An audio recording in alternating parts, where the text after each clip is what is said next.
Il se fait naturaliser français parce qu'il ne peut pas espérer une carrière justement en France s'il n'est pas naturalisé. Il a une lointaine descendance française par sa mère et c'est vraiment quelque chose qui se fait très rapidement. Et il raconte à sa mère, il dit c'est aussi peu solennel qu'un mariage. Alors le mariage, voilà la grande question. Est-ce qu'il n'y aurait pas eu une femme aussi qui va le retenir Mais il dit non, j'y ai réfléchi et vraiment non. Non, ce n'est pas du tout... en fait, ce n'est pas sa vocation. Bon, il a eu une déception amoureuse et puis il demande à un moment à sa mère « Tu tâtes le terrain pour cette personne que je connais depuis longtemps ?» La personne en question dit « Non, ça ne m'intéresse pas. » Yersin dit « Bon, point terminé, n'en parlons plus. » Et il n'en a plus jamais parlé.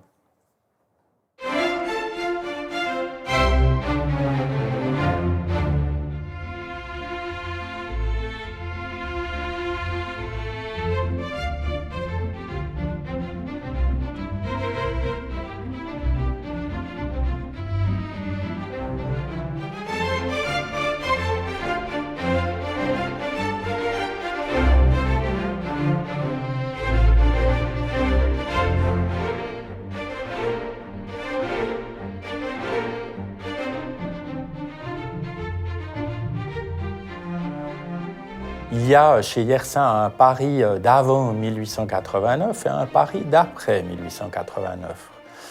L'exposition universelle marque pour Yersin un tournant dans sa manière d'appréhender la ville de Paris. Alors si avant 1889, il est totalement passionné par tout ce que la ville de Paris peut offrir comme distraction, il est aussi passionné par l'exploration de Paris, à pied ou à bicyclette, avec son guide Baedeker.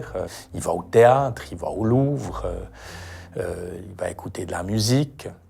Et en 1889, Yersin découvre une ouverture sur le monde à travers le pavillon transatlantique, à travers les pavillons exotiques qui représentent la vie dans les colonies, la rue du Caire.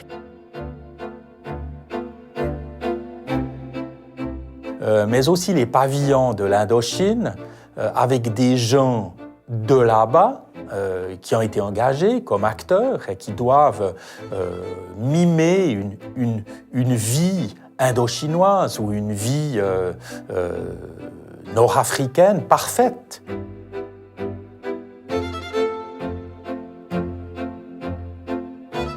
La tour Eiffel vue de près est encore plus imposante que de loin.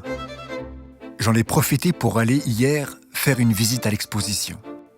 Tu ne peux t'imaginer comme c'est beau et bien organisé. Seulement c'est fatigant.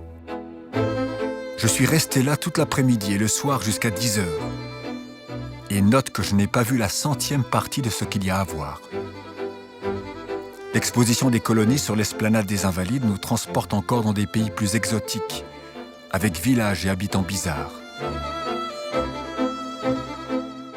Donc Yersin est transporté par l'exposition universelle, il est transporté à des milliers de kilomètres de là, et déjà il commence à rêver à ce que pourrait être sa vie après l'exposition universelle.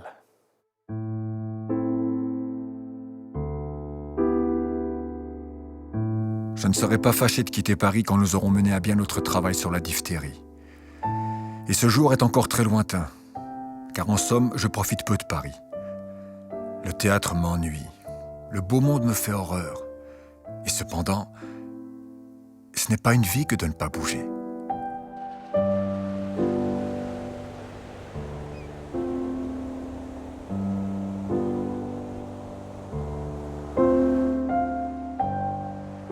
Eh bien, il part à la mer.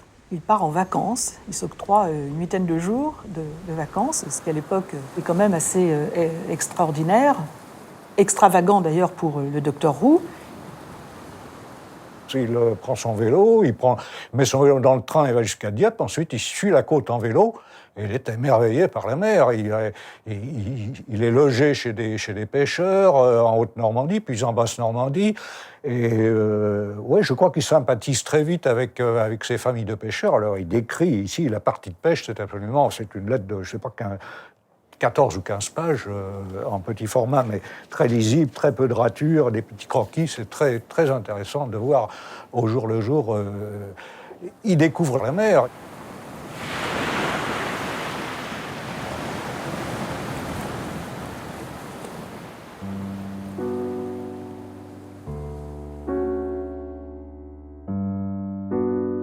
Il est comblé de bonheur, il passe plusieurs heures perché sur une falaise, assis dans l'herbe, il va l'écouter.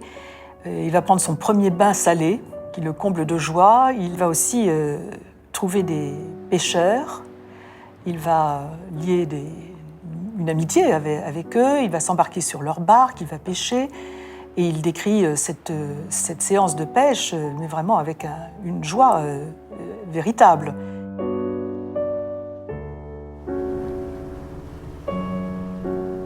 À bord du Raoul en pleine mer le 7 septembre.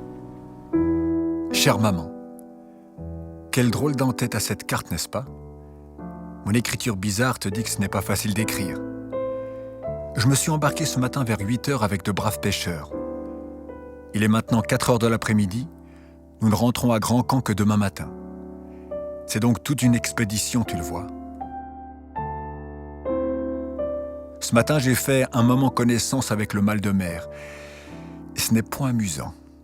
Maintenant, cela va mieux.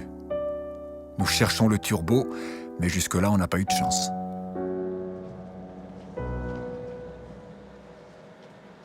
Et là, c'est un déclic, et c'est une sorte de révélation. Et puis, c'est une espèce d'esquisse de ce qu'il va être dans un proche futur. La mer, les pêcheurs, les enfants, les gens humbles. Et ça, c'est un peu le brouillon de ce que ça va être sa vie. Yersin travaille avec acharnement. Il mènera à bien d'importants travaux, son travail de thèse sur la tuberculose, d'importants travaux sur la toxine diphtérique avec Émile Roux. Mais l'exposition universelle de 1889 lui a montré qu'il existait encore un autre monde que celui des laboratoires. C'est cette ouverture sur le monde qui remet en question son attachement aux travaux scientifiques, au monde de laboratoire très cloisonné. Et Yersin, je crois, a besoin d'espace, il a besoin de vivre au grand air, il a besoin de pouvoir vivre d'une manière beaucoup plus indépendante qu'il peut le faire à l'Institut Pasteur à Paris.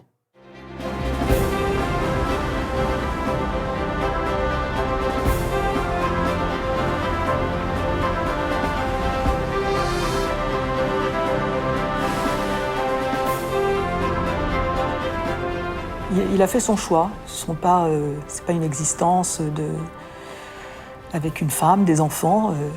C'est une autre attirance pour sillonner les mers.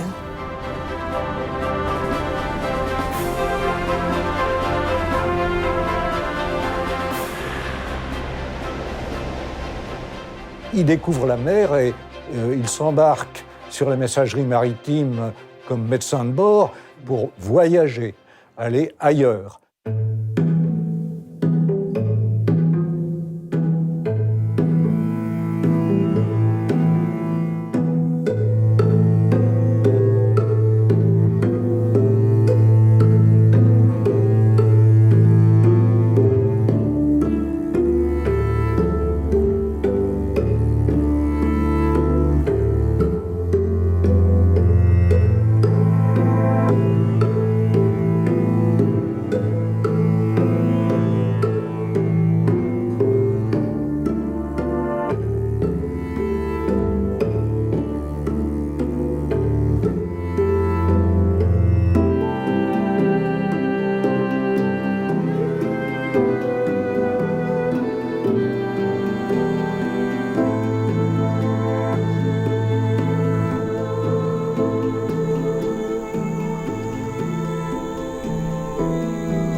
Pour Yersin, la vie de médecin de bord n'apporte pas de défis insurmontables. Yersin a très vite fait son travail.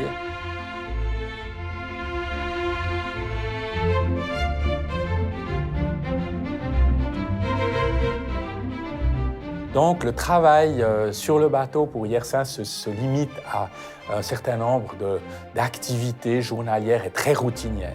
Yersin s'ennuie, et quand il s'ennuie, eh bien, il s'occupe différemment, il ne reste pas sans rien faire.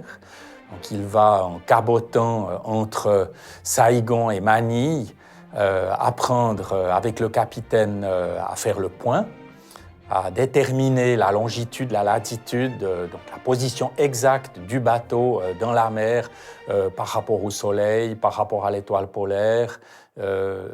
C'est un apprentissage qui lui sera utile pour ses explorations qu'il effectuera quelques années plus tard.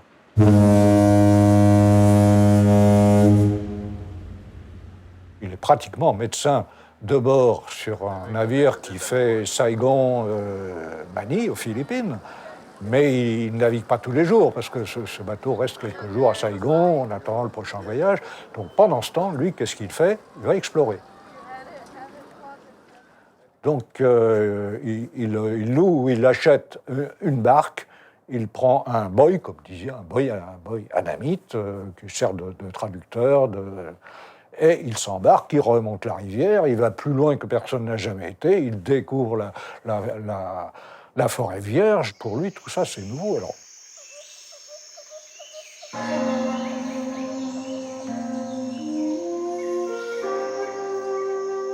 Ce petit trajet a certainement été le plus joli de l'excursion. Figure-toi un arroyo, étroit et tortueux, coulant au milieu d'une épaisse forêt tropicale. Il faut y participer pour en sentir tout le charme. Aucun récit ne peut rendre les sensations que l'on éprouve. Cette sorte de liberté sauvage dont on jouit ne peut être comprise en Europe, où tout est si réglé par la civilisation. Je comprends qu'il soit difficile, quand on a vécu quelque temps dans ces pays, de se refaire aux mœurs de la vieille Europe.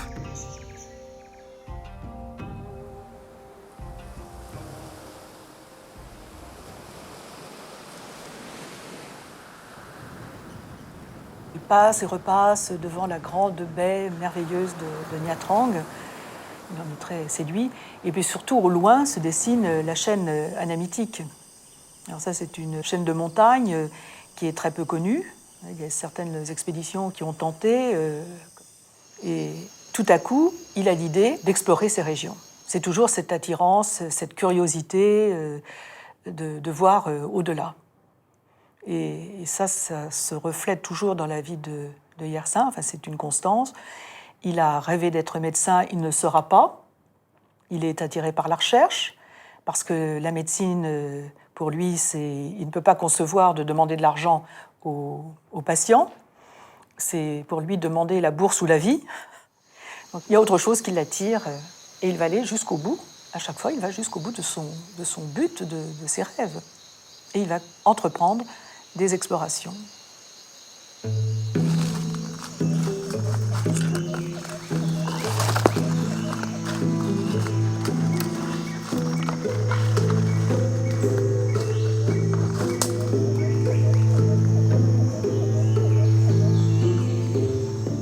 Et donc, il va entreprendre ces 3 expéditions pendant 3 années. Ce sont des épreuves terribles. Ce n'est pas exploré. Donc, il faut qu'il trace des routes. Il va de montagnes donc escarpées, de forêts en rizières, en plaine. Il affronte des orages terrifiants, des chaleurs aussi extrêmes.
route, nous arrivons au premier village Mohi. Les Mohi ou sauvages sont des gens de grande taille, fort simplement vêtus d'une ceinture. Leur visage diffère beaucoup de celui des Anamites. L'air plus fier et plus sauvage.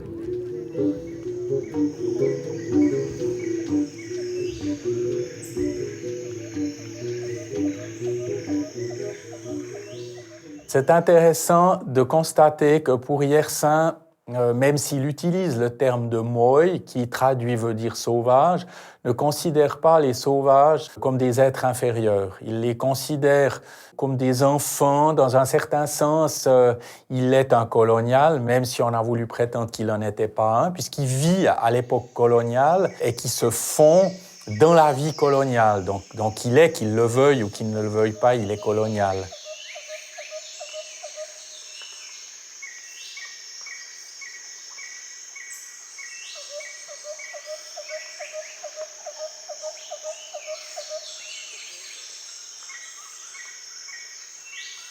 Ça n'exclut pas pour lui des relations humaines franches avec ces gens-là.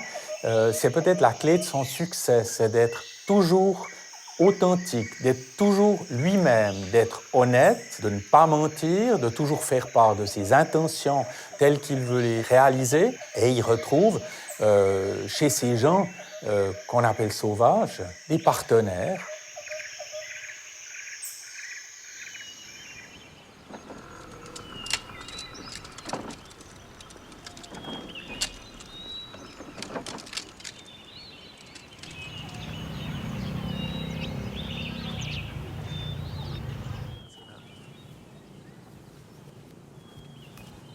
Les relations entre Yersin et les Moy n'ont pas toujours été faciles, loin de là.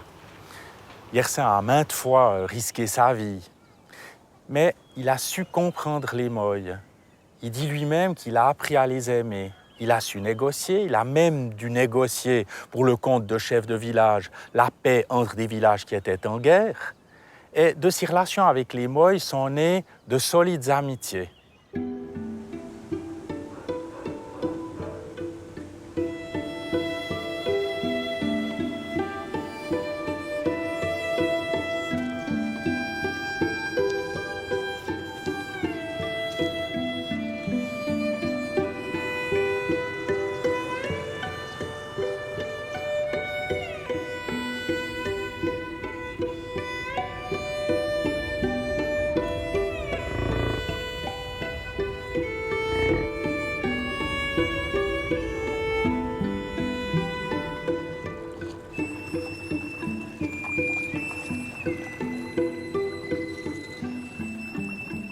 Au village de Picot, on ne veut pas laisser entrer Yersin et ses hommes.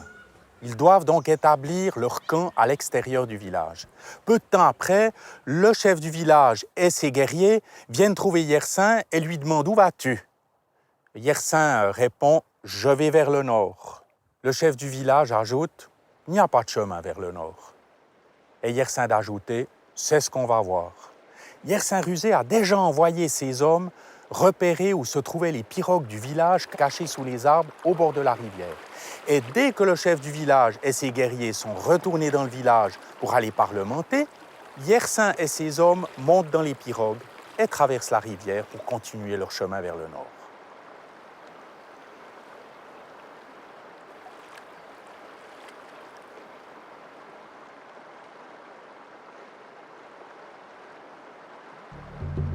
Oui, alors évidemment, rien ne se passe très simplement. Il va faire le coup de feu avec des brigands. Ah oui, alors Touk, le pirate. Imaginez la situation dans laquelle se trouve un jeune explorateur qui apprend que ces pirates ont l'intention de massacrer un poste français. Et donc Yersin décide de se lancer à la poursuite. Donc avec quelques boys, un porteur de fusil, il les a chassés. Et puis quand il s'est vraiment trouvé nez à nez avec eux dans une hutte, ces boys anamites étaient restés bien en arrière, s'est retrouvé tout seul.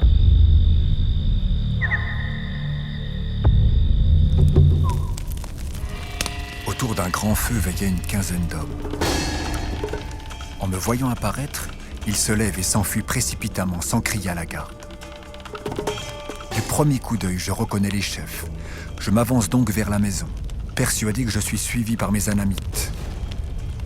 Et tout à coup, je mets le canon de mon revolver à quelques centimètres de la poitrine de Touques qui se fait remarquer par sa haute taille et son air distingué. La surprise est complète. Les chefs se lèvent en sursaut avec une expression de terreur impossible à décrire. Puis, en moins d'une seconde, Touques jette ses mains en avant en criant « Ne tire pas !» Et il essaie de m'arracher mon revolver. Je veux tirer, mais il a eu la présence d'esprit de placer un doigt en arrière de la détente de façon à ce que cela m'est absolument impossible. Au même moment, je ressens une vive douleur à la jambe droite qui devient ensuite engourdie et comme paralysée. Ils commencent à me frapper avec leurs coupe-coupe et leurs piques. Mais où sont mes anamites ? Un coup de sabre m'enlève à moitié le pouce de la main gauche. Une pique me frappe en pleine poitrine. Les coups se multiplient. La situation ne peut plus durer. Je lâche mon revolver. Touques pousse alors un hurlement de triomphe en brandissant mon revolver. Il le décharge 4 fois sur moi sans m'atteindre. Puis les 5 chefs se précipitent dehors et s'enfuient à travers les rizières, me laissant maître du terrain, mais bien incapable de les poursuivre.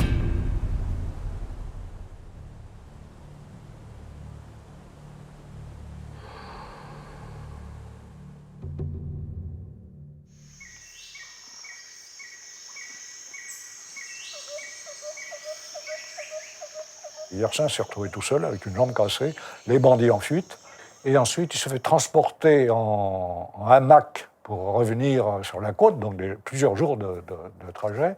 Et là, il manque de se faire piétiner par une bande d'éléphants, parce que là encore, les porteurs l'ont abandonné dans la jungle. Donc encore une fois, il n'est pas du tout certain de... Il ne peut pas marcher, il a une jambe cassée, et il est seul allongé par terre avec une éléphante qui lui fonce dessus.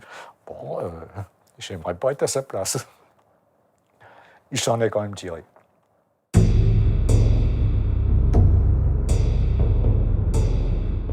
Alors Touques a été pris ensuite et puis décapité. Yersin va assister à la décapitation de Touques en faisant des photos, mais non sans une grande admiration pour le courage, parce que semble-t-il que la tête est tombée qu'au 4e coup de sabre. On a aujourd'hui coupé la tête à Touques. J'y ai assisté pour prendre quelques instantanés. En réalité, c'est horrible. La tête est tombée au 4e coup de sabre. Touques n'a d'ailleurs pas bronché. Ses anamites meurent avec un sang-froid vraiment impressionnant.